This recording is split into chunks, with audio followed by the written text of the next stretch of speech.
Hi, I'm Kunal Chatlani and I've done my bachelor's from Mumbai, India. And I'll walk you through my project now.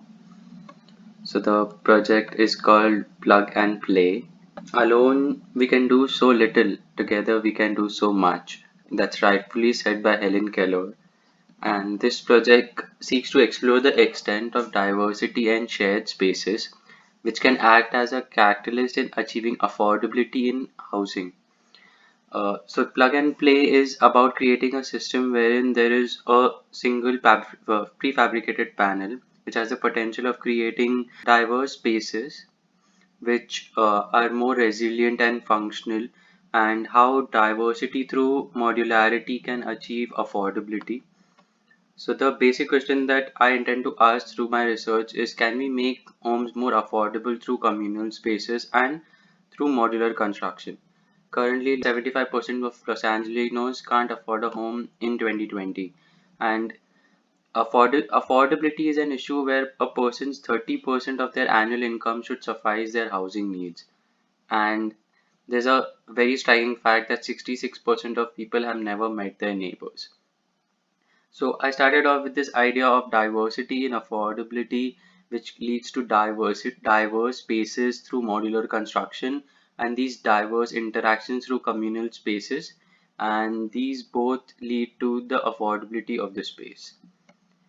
So to understand what spaces can be shared and what spaces can be categorized as communal spaces, I started by dissecting the daily routine of different individuals and how they spend their whole day, and how different people use different spaces at different times, and how these diverse group of people can actually overlap and share spaces. To the left corner, you can see that this is a typical residential layout connected by unusable passages, waste passages. Uh, and if we do a 50% shared layout, the affordability goes up and diverse interactions between people go up, and space efficiency goes up as the unusable space by the passage is reduced. And if we do 100% layout, the affordability still goes up because now it becomes one single apartment in itself, and people are interacting more with each other, and the space efficiency increases a lot more because the circulation space is taken over by functional spaces. Then I started looking at modular construction and the shapes of these modules. And I started looking at how a rectangular module can have very few ways in which it can be attached to other modules. And I started looking at this problem in two directions, that is the X and the Y direction, so that the growth of the module can be in both of these directions. I started with extending and recessing these offsets to create vertical connections, and extending left and right to create horizontal connections. Uh, I started exploring it through different modules, where this was about growth, where the module was used as a slab and a column as well. And then I looked at how one single floor plate can have a lot more efficiency by not imagining units as blocks or uh, as volumes, but as spaces which are created due to these incidental walls. Then this module was about density and how different modules can be attached to each other using common structural walls. Then the sizing of the module, wherein understanding the constraints of designing a module and transportation of a module to the site was very important. Then I started looking at plans and how a plan can become much more open, and also the plan has to be more resilient.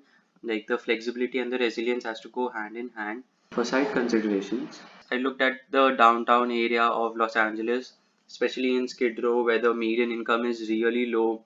That the people there are 30% homeless, and majority of them lie between the age of 18 to 60, and the affordability index is really high, wherein a person needs to spend almost 50% of their income to to just suffice their housing needs. So I started looking at the site which is on 7th and Wall Street, which is very close to the highly metropolitan region of downtown, the financial district. And how the site actually forms is the point where the drop starts, where the heights of the building are completely dropping to like 3 or 4 floors.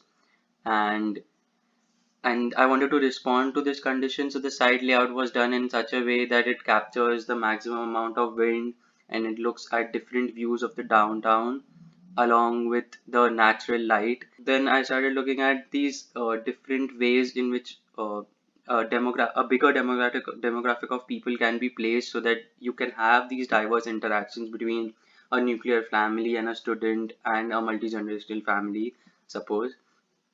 So placing them in different directions and understanding how these layouts can interact, what part of a particular plan can be open and enclosed. This section here highlights the large communal spaces that are formed due to the placement of these modules in different directions.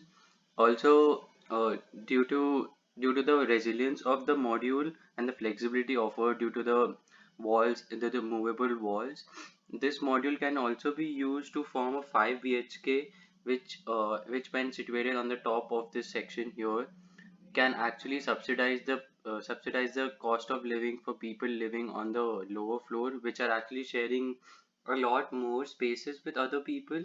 So the affordability for them actually goes up because of the flexibility and the resilience provided due to the design of the module. So, to conclude, my project is uniquely represented by this party diagram, which is about units being connected by these shared spaces in order to make them more affordable and to search for the extent of affordability through shared spaces. Uh, and there's a special emphasis on modular construction and the shape of the module, which allows so many different permutations and combinations which you can plug and play to create these diverse and unique spaces. So this is where I stand currently, and thank you so much for letting me present.